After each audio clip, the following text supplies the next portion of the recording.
2017 बेहतर था या आज का दौर, इनसे पूछो क्यों इतना बड़ा जुल्म किया।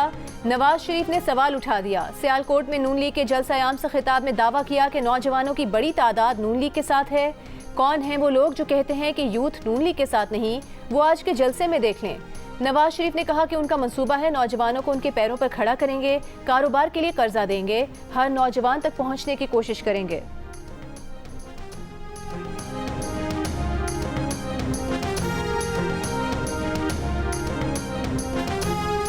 इस्लामाबाद वाले पाकिस्तान के मसाइल समझने को तैयार नहीं। पाकिस्तान के मसाइल का हल असल जमहूरी ताकतों के पास है।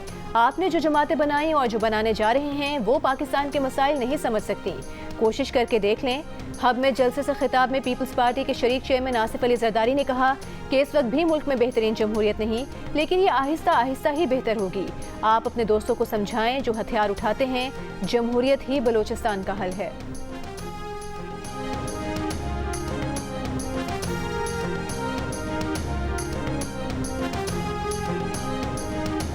और जमात इस्लामी का बाग़ जिना में ऐलान कराची जलसा-ए-आम। अमीर जमात इस्लामी हाफिज नईमुर रहमान का कहना है कराची तरक्की करता है तो पूरा मुल्क तरक्की करता है, लेकिन कराची पर दरिंदों का राज है।